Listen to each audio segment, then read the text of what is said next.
La pré-campagne présidentielle dans la majorité après le coup de pied dans la fourmilière donné hier soir par Alain Juppé, qui s'est prononcé officiellement pour Jacques Chirac. C'est au tour ce soir de Philippe Séguin d'apporter son appui au président du RPR. Les suites de l'enquête sur le meurtre de 2 touristes espagnols à Marrakech. Les policiers français sont remontés, semble-t-il, progressivement sur des affaires de banditisme en région parisienne, tout en découvrant un lien avec l'un des assignés de Folembray expulsés vers le Burkina. À l'occasion de l'inauguration du nouveau stade Charletti à Paris, nouvel exploit de Marie-Josée Pérec qui a fait la meilleure performance mondiale de l'année sur 400 mètres. Le cinéma américain à l'honneur en fin de ce journal, avec en tête d'affiche Kevin Costner et Nicolas Cage. Madame, Monsieur, bonsoir. En Allemagne, c'est la fièvre du samedi soir ou la fièvre de l'or, comme vous voudrez, avec le tirage d'un super jackpot au loto, une cagnotte remise en jeu depuis plusieurs semaines maintenant et qui atteint ce soir 120 millions de francs, record d'Europe, toute catégorie. Des milliers d'étrangers, apparemment peu sûrs de la fidélité conjugale, sont venus se joindre à la cohorte des parieurs allemands. Valérie Gagé. 9 semaines que ça dure. Elle tourne et pourtant personne ne gagne. Alors la super cagnotte gonfle et gonfle encore. Près de 120 millions de francs sont en jeu ce soir, record d'Europe. Du coup, l'Allemagne tout entière prend des allures de Las Vegas. Près de 16 millions de personnes se sont bousculées pour valider hier leur bulletin. Des Allemands mais aussi des étrangers, car pour un jackpot pareil, on n'hésite pas à franchir la frontière. 1,25 € par grille. Alors ça fait, moi j'ai fait 8 grilles, ça me fait 10 marques, quoi. Ça fait 35 francs, c'est pas grand chose de perdu, quoi. Il y a même des gens qui ont joué toute leur paye, voire faire des emprunts pour jouer, pour gagner. Alors, c'est quand même sacrément... Enfin, c'est une sacrée somme. Hein. De voir le monde qu'il y a, c'est incroyable. Hein. Je connais pas ça en France, en fait, j'ai jamais vu. Je sais pas si ça se passe de la même manière. Je suis un habitué des jeux, mais du côté français, pas du côté allemand. C'est bien la première fois. Pourquoi aujourd'hui super cagnotte? Super cagnotte, et puis bon, ce matin on a discuté entre copains et puis on a décidé de faire un billet, quoi, de tenter notre chance. Des astucieux ont aussi envoyé leur grille par télécopie depuis la Finlande ou même le Suriname en expédiant l'argent par mandat postal. Des malfaisants ont dévalisé un centre de validation et emporté 700 bulletins. Nul n'échappe à la fièvre, à l'heure qu'il est, les jeux sont faits. Quelqu'un ou quelques-uns sont peut-être multimillionnaires, sinon à la semaine prochaine. En France, qui va tirer le gros lot en mai prochain? Je veux parler de la succession de François Mitterrand à l'Élysée. Hier soir, dans notre journal et devant les jeunes gaullistes réunis à Bordeaux, Alain Juppé a bravé la consigne du Premier ministre de ne point parler de la présidentielle avant le début de l'année prochaine. L'appel du numéro 2 du RPR à une candidature de Jacques Chirac a quelque peu bousculé le calendrier. Avant Jacques Chirac lui-même, la vedette de la journée à Bordeaux a été Philippe Séguin. Le président de l'Assemblée a lui aussi affirmé haut et fort son soutien au maire de Paris. Sur place, Véronique Saint-Olive et Jérôme Catala. Aujourd'hui à Bordeaux, la vedette, c'était lui. Philippe Séguin, venu apporter aux jeunes du RPR sa bonne parole. Un président de l'Assemblée nationale qui avait décidé ce soir de prendre son auditoire à contre-pied. Alors, avant de réaffirmer une nouvelle fois son soutien à Jacques Chirac, Philippe Séguin a longuement brossé dans le détail et sur le fond le portrait robot du prochain président de la République, de ses devoirs et de ses vertus. Rassembler toute la nation en faisant le lien entre chacune de ses composantes, aussi diverses soient-elles, première vertu. Incarner la République, non comme un ensemble d'institutions mortes, mais comme un projet, et d'abord un projet social. Se garder de l'omniprésence élyséenne pour faire fonctionner librement les institutions. Je serais tenté d'ajouter une 4e vertu. Elle semble aller de soi, mais elle a tendance à s'estomper. Et pourtant, elle résume toutes les autres. Le président doit croire à la politique. Et comme il le dit lui-même, Philippe Séguin retrouve Alain Juppé sur le chemin du soutien à Jacques Chirac. Pour eux, il passe d'abord par l'organisation d'une campagne présidentielle qui devra éviter la fracture ouverte entre baladuriens et chiraciens. Ce sera difficile, l'absence ici de Charles Pasqua le prouve déjà.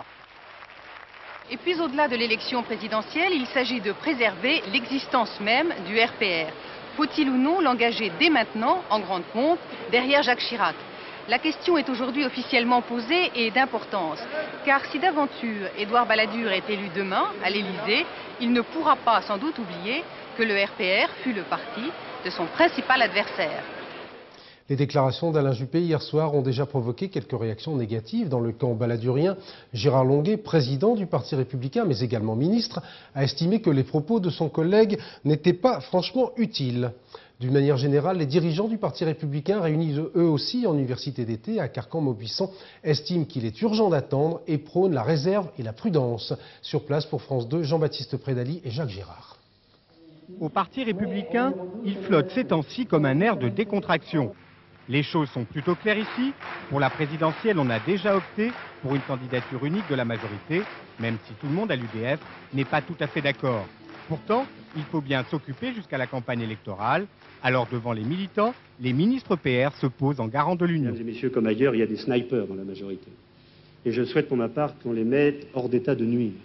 Nous avons passé un contrat avec nos amis du Rassemblement pour la République. Ce contrat, il faut le tenir jusqu'au bout. Et lorsqu'on entre dans le vif du sujet sur la présidentielle, le tout, c'est de bien mettre les choses au point. Est-ce qu'il vaut mieux être seul à soutenir un mauvais candidat ou plusieurs à soutenir un bon? Pour ma part, le choix est fait. Je vous suggère qu'il vaut mieux être plusieurs formations à soutenir un bon candidat que s'obstiner seul à soutenir un candidat qui n'aurait pas de chance. Succès assuré auprès des militants. Et pour les ministres PR, il s'agit surtout de prendre date sans sortir d'un devoir de réserve apparent. Au Parti républicain, le discours est maintenant rodé sur les présidentielles. Oui à un candidat d'union, Édouard Balladur, même s'il n'est jamais nommé. L'union, c'est bon pour les principes, c'est bon aussi pour rappeler que l'unité, c'est l'affaire du Parti républicain et qu'il n'en est pas tout à fait de même en face au RPR. Édouard Balladur et Jacques Chirac se sont retrouvés aujourd'hui à Paris à l'occasion d'une cérémonie commémorative, l'inauguration à Montparnasse du musée Jean Moulin qui va perpétuer le souvenir de l'une des figures les plus illustres de la résistance. Le Premier ministre comme le maire de Paris se sont refusés au moindre commentaire sur les dernières péripéties politiques. Les socialistes, réunis eux aussi pour un week-end studieux à La Rochelle, cette fois, ne sont pas franchement mécontents d'assister à ce combat des chefs, même si les socialistes sont loin, bien loin d'avoir résolu eux-mêmes leur équation présidentielle à une grosse inconnue. Sur place pour France 2, Roland Sicard, Alain Locatio. En passant par la mer, les cartes marines le démontrent, il n'y a pas loin de Bordeaux à La Rochelle.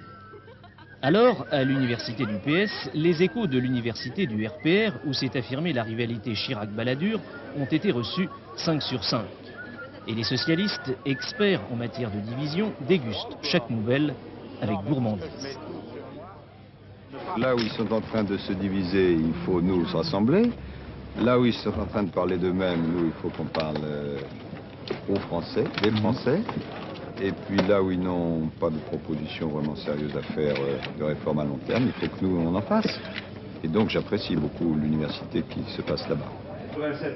Mais les socialistes le savent, il ne leur suffira pas de compter les points chez leurs adversaires pour espérer remonter la pente. Alors, au PS, l'union se fait au moins sur un thème, il faut contre-attaquer. La question qui se pose, c'est est-ce que la gauche est capable de proposer à nos concitoyens un programme, un manifeste et un homme qui l'incarne? Voilà la question. Nous devons maintenant expliquer à nos concitoyens que s'ils gardent M. Balladur, ils risquent de continuer à faire perdre du temps à la France. Le retour de crédibilité du Parti socialiste ne se fera que s'il est capable d'analyser la situation et de proposer des solutions nouvelles, radicalement nouvelles par rapport à la période précédente. Sinon, les divisions de la droite ne suffiront pas à notre victoire. Seulement, et les socialistes en sont convaincus, une autre condition se pose, trouver un candidat pour défendre ses propositions à l'élection présidentielle. Certes, il y a bien Jacques Delors, mais Jacques Delors reste muet sur ses intentions. Alors, en attendant, le PS rôde son discours, espérant qu'en fin de compte, le président de la Commission européenne finira par se décider. Selon un sondage Louis Harris publié ce matin par Le Figaro, 85% des Français se disent favorables à une armée de métier. Commentaire du ministre de la Défense, François Léotard, il est dangereux pour la démocratie de vouloir supprimer un devoir qui est désagréable. En Algérie, nouvel assassinat d'un magistrat alors que se multiplient les rumeurs de tractations secrètes entre le pouvoir algérien et le Front islamique du salut en vue d'une trêve permettant d'associer le fils au dialogue ouvert par le président Zeroual avec l'opposition légale. Au Maroc, les 4 Français d'origine maghrébine arrêtés après le meurtre de 2 touristes espagnols dans un hôtel de Marrakech le 24 août ont été mis sous mandat de dépôt à Fès. Reportage de nos envoyés spéciaux Anne Poncinet, Frédéric Bonnet. Ambiance particulière hier soir quand les 4 interpellés sont sortis du tribunal de Fès, cachés par un groupe de policiers. Dans la foule nombreuse, des cris ont fusé. Ce sont les Algériens, a-t-on entendu, tant l'idée est répandue ici que le double meurtre de Marrakech et la cache d'armes d'Aknoul sont le fait des Algériens. Parmi les 4 interpellés, le Français d'origine algérienne Stéphane Haït Idir. Lui et Radouane Hamadi, Français d'origine marocaine, sont les présumés auteurs de la fusillade de l'hôtel de Marrakech le 24 août dernier. Hier, le juge d'instruction leur a notifié les charges retenues par le procureur, notamment homicide volontaire et association de malfaiteurs. Venue de France pour les défendre, l'avocate Marie-Paul Pioli n'a pas pu les rencontrer. Pour ça, il fallait une autorisation. Par conséquent, je n'ai pas pu, n'ayant pas cette autorisation, ne serait-ce que m'entretenir avec lui et lui apporter le message que sa mère m'avait donné pour lui et assurer une défense digne de ce nom d'un ressortissant français par un avocat français. Le confrère marocain qui l'assiste a pu voir ses clients, mais pas seul à seul. Il note plusieurs défauts dans la procédure concernant notamment le respect de la défense. Et je dois dire qu'il a été comparé devant un juge d'instruction avec les menottes enchaînées derrière derrière le dos. Je considère que c'est une violation flagrante des droits de la défense. Lors de l'audience, Hamadi a nié sa participation dans le meurtre de Marrakech. Les 2 autres hommes qui comparaissaient hier sont poursuivis pour d'autres faits. Leur complice présumé, en fuite, fait depuis hier l'objet d'un mandat d'arrêt international. C'est dans la maison de son père qu'on aurait trouvé un arsenal, peut-être un lieu de fourniture commun pour les 2 groupes qui ne se connaissaient pas. Car certains des interpellés auraient admis avoir agi contre de l'argent pour des commanditaires inconnus. Après avoir parlé de terrorisme puis de banditisme, les autorités marocaines ont orienté les recherches policières françaises vers les milieux islamiques.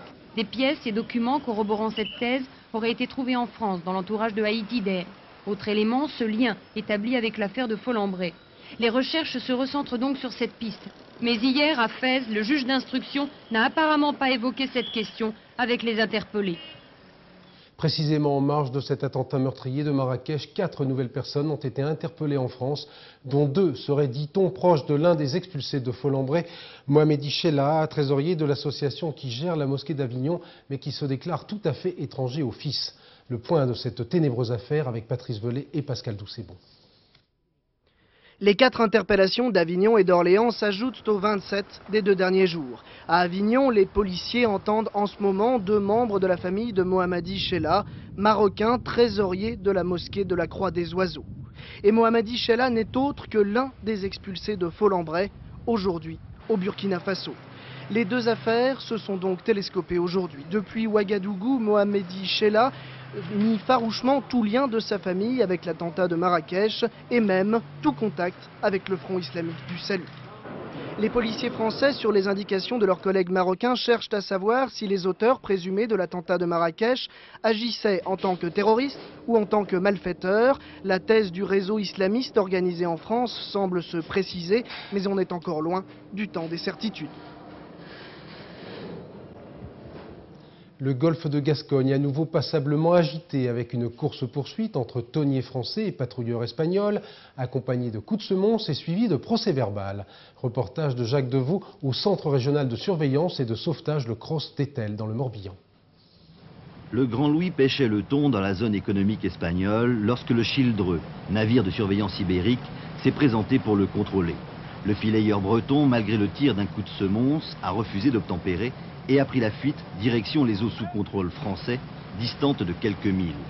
Sans doute pensait-il s'en tirer à bon compte, mais les autorités françaises faisaient intervenir le Grèbe, navire de la Marine nationale, qui a verbalisé le Grand Louis pour transport illicite de chaluts. Pour pratiquer le contrôle.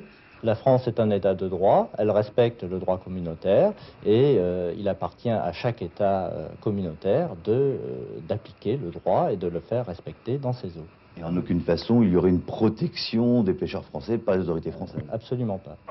Un geste très symbolique de la part de la France qui montre ainsi sa bonne volonté dans un épineux dossier. D'ailleurs, Français et Espagnols ont fait ensemble le contrôle. Le message est clair. Seul le strict respect des règles communautaires pourra ramener le calme dans le golfe de Gascogne. Les négociations entre Cuba et les États-Unis sur le sort des réfugiés devraient reprendre demain à New York. Hier encore, les gardes-côtes américains ont recueilli plus de 1200 réfugiés cubains qui tentaient la traversée vers la Floride. Comme nous l'explique notre envoyé spécial à Cuba, Laurent Boussier, la plupart de ces balseros fuient Cuba davantage pour des raisons économiques qu'idéologiques. Savez-vous quels sont les 3 échecs majeurs du régime castriste? Réponse, le petit déjeuner, le dîner. Une plaisanterie très en cours à la Havane, où dans les pires situations, l'humour acide donne un sentiment de liberté. Il faut dire que depuis 3 ans, depuis la fin des aides de l'Union soviétique, se nourrir et se déplacer sont les principales préoccupations des Cubains. Nous avons besoin de tout. Il n'y a pas de chaussures, pas de vêtements, pas de nourriture, pas de médicaments. On manque de tout. Nous avons faim. On nous a tout fait subir. Queue interminable, carnet de rationnement, 80 grammes de pain par jour et par personne, des mois et des mois sans viande, pas ou peu de lait pour les adultes, pas de beurre depuis des années. La liste des produits qui manquent est presque aussi longue que les files d'attente. C'est cette situation qui pousse les balseros à prendre la mer.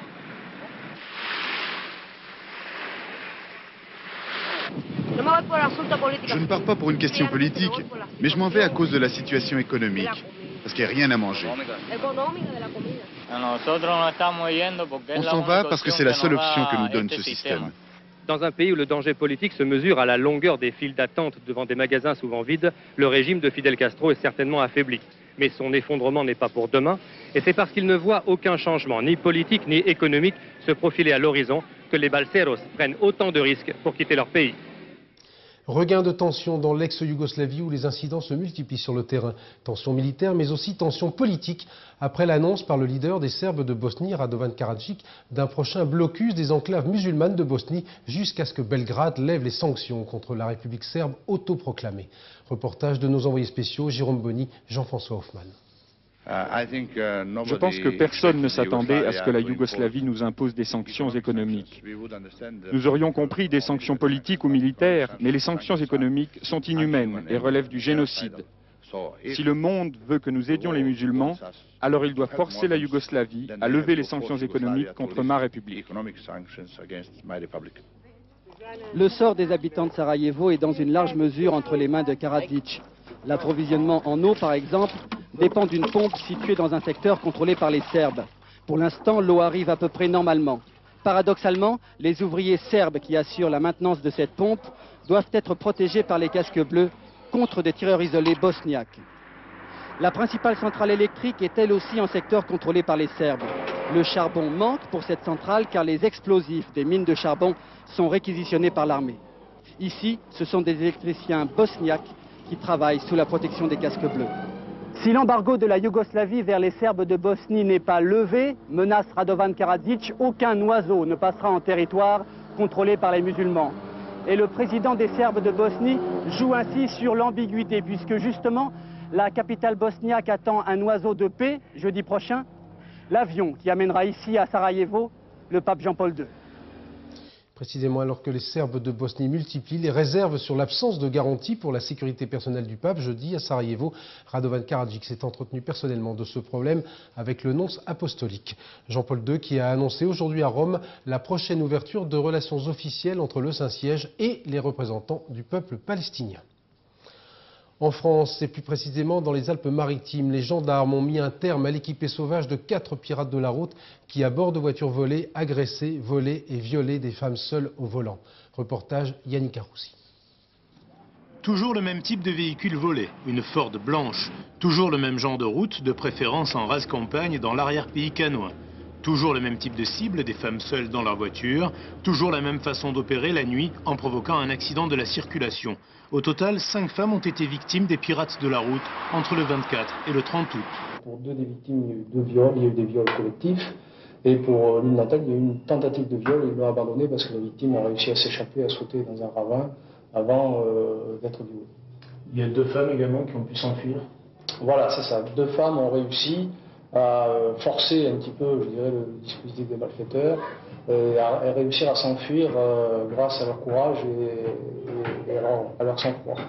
Dans la nuit de mercredi à jeudi dernier, grâce à un dispositif de surveillance très important, les gendarmes ont pu interpeller 4 malfaiteurs âgés de 19 à 28 ans. 2 ou 3 d'entre eux seraient en situation irrégulière en France. Ils ont tous reconnu les faits et ont été mis en examen et écroués pour viol et association de malfaiteurs. Inauguration aujourd'hui à Paris par le maire Jacques Chirac du nouveau stade Charletti, lieu mythique qui retentit dans le passé des exploits de Jazzy, Ouvion et autres bambucs. Inauguration suivie de la finale du Grand Prix avec de nombreuses étoiles de l'athlétisme mondial. L'occasion d'un nouvel exploit pour Marie-Josée Pérec qui a réalisé la meilleure performance mondiale de l'année sur 400 mètres. Alain Escoubet. Un homme et une femme. Sur une image que l'on a peu de chance de voir dans la réalité, les deux favoris du 100 mètres de Charletti, muscles très sautants, œil fixe et mâchoire brinque-ballante. Le garçon aurait battu la fille au temps et à la musculature. Linford Christie avait à lutter aujourd'hui contre John Drummond, le coureur mi-singe, mi-clown, mais aussi contre Dennis Mitchell, dont le maillot fluo va gicler des startings. Course indécise jusqu'à la ligne, Drummond est battu, mais il faudra la photo finish pour désigner le vainqueur. Le torse puissant de Christie n'y pourra rien. Mitchell gagne en 10 secondes 12 centièmes. Il faut de bonnes lunettes pour en être sûr.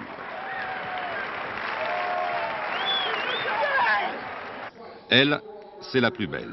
Elle a 34 ans et prétend courir le 100 mètres pendant 2 ans encore. Contre Privalova et Gwen Torrance, elle n'a aucune chance, pense-t-on. Mais à cet âge-là, on n'écoute pas les ragots. On court pour gagner et c'est tout. Mais Marlène Auté va régler ses rivales en 10 secondes 78.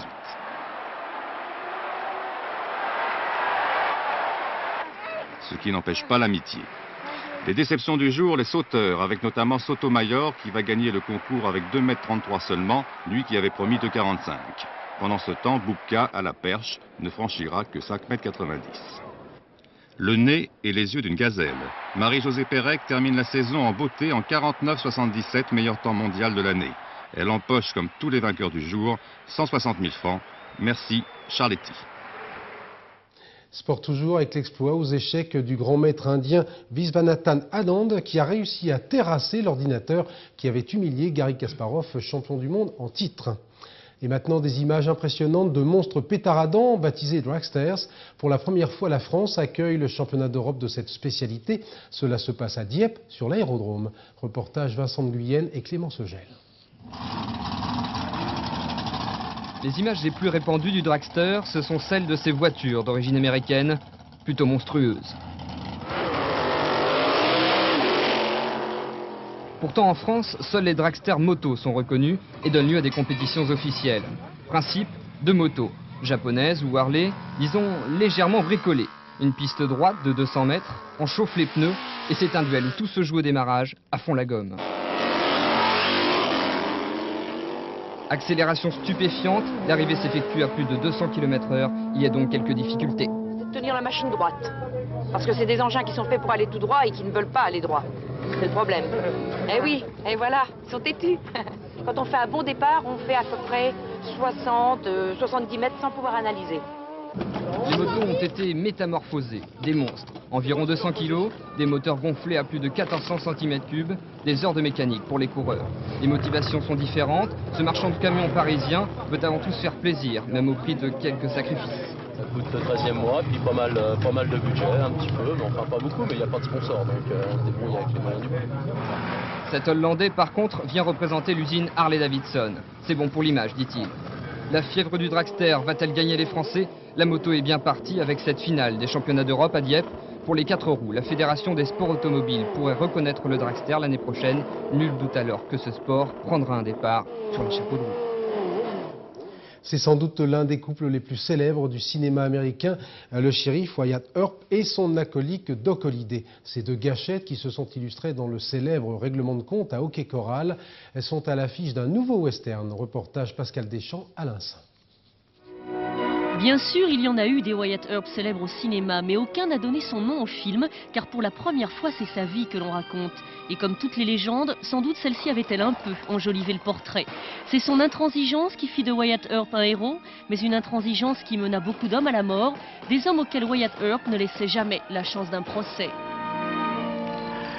Tu n'auras jamais ce que tu veux, Wyatt. Tu peux pas tous les tuer. Écoute, je suis mort de toute façon. Alors si ce que tu veux c'est faire ta sortie en beauté, je suis partant. En vieillissant, Wyatt Earp devient comme son ami Doc, le voyou. Il devient presque hystérique, tel un extrémiste de la gâchette. Doc a essayé de l'aider à se remettre en question, en vain. Des types comme toi, j'en ai vu toute ma vie. Et il n'y a jamais eu qu'une manière de faire avec les types comme vous. Si vous voulez régler vos comptes avec eux, pourquoi on n'en finirait pas? Maintenant. T'es le premier sur ma liste, Holiday. Tu vas passer le reste de ta vie à attendre de me voir arriver. McClory, ce serait une surprise qu'on te voit arriver. Tous tes adversaires, c'est dans le dos qu'ils ont reçu tes balles. Comme les États-Unis, le shérif Wyatt Earp pensait qu'en suivant certains grands principes, il serait du côté de la justice et qu'il pourrait régler tous les problèmes. Mais comme les États-Unis, il avait tort. Parce que parfois, il est très difficile de savoir où est le bien. Qu'est-ce que tu comptes faire? Les abattre tous. Avec Wyatt Earp, le film, les choses ne sont donc pas simples. Les bons ne sont pas forcément sans tâche. Le célèbre règlement de compte n'est peut-être pas cette victoire du bien sur le mal que l'histoire a retenue. C'est sans doute pour cette raison que le film n'a pas eu le succès escompté aux États-Unis. On ne touche pas impunément au mythe fondateur. Le cinéma US décidément à l'honneur, 50 ans après les GIs, les Américains ont à nouveau débarqué en Normandie à l'occasion du 20e Festival du film qui s'est ouvert hier soir à Deauville, avec la projection du Milliardaire malgré lui, l'histoire en forme de conte de fées d'un flic new-yorkais très gentil qui partage son ticket de loterie avec une serveuse de cafétéria. Le flic, c'est Nicolas Cage. Notre envoyé spécial, Nicole Cornu-Langlois, se laisserait volontiers enfermer dans la cage.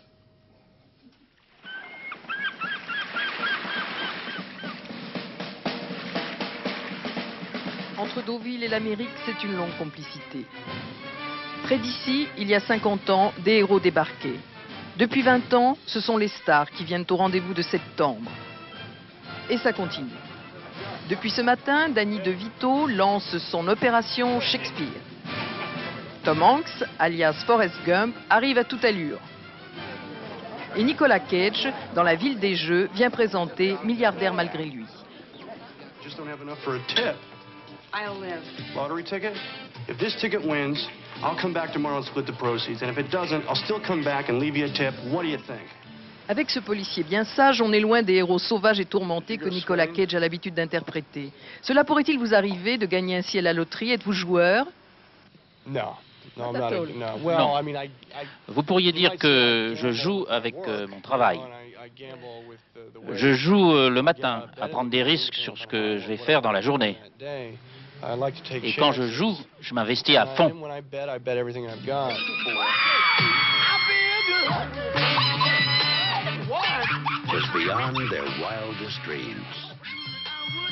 Mais cette femme n'est pas au courant de la promesse faite par son mari à la serveuse.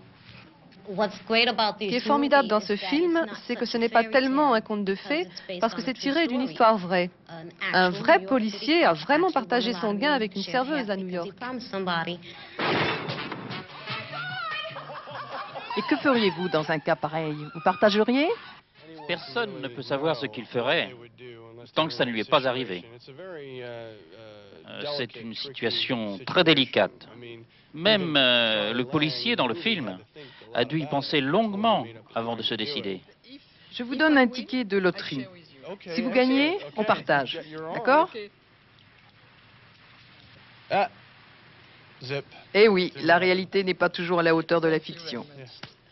Voilà, vous aurez remarqué l'exceptionnelle unité de ce journal puisque nous avons commencé avec le loto allemand et que nous terminons avec la loterie américaine. Je vous propose de terminer cette édition avec des images venues du Sri Lanka où les éléphants sont de plus en plus menacés par la poussée démographique. Les éléphants orphelins sont recueillis et regroupés près de Colombo. Françoise David. Des biberons comme celui-ci, il lui en faudra quelques dizaines de milliers avant de pouvoir rivaliser avec son grand frère. 3 mètres de haut et un poids plume de près de 5 tonnes. Mais a priori, ce bébé éléphant a choisi la bonne adresse, un orphelinat de pachyderme. Il y a 20 ans, il n'y avait que 6 pensionnaires, mais l'établissement a fort bonne réputation.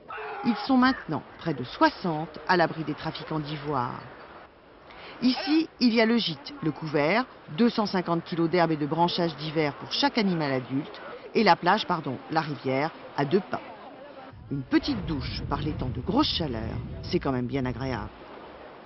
Un seul inconvénient, la présence un peu trop envahissante de bipèdes bardés d'appareils photo. Mais comme ils payent pour voir et que le prix du ticket d'entrée fait tourner la maison, il faut bien se montrer conciliant. Voilà, dans quelques minutes, la dernière de l'été de Fort Boyard. À ne pas manquer à 22h30, l'excellentissime Palace. Vers minuit 45, le dernier journal en compagnie de Catherine Sellac. Bonne fête aux Grégoire. Dans un instant, la météo de Romeshko avec un dimanche plutôt nuageux. À demain 13h. Excellente soirée, merci.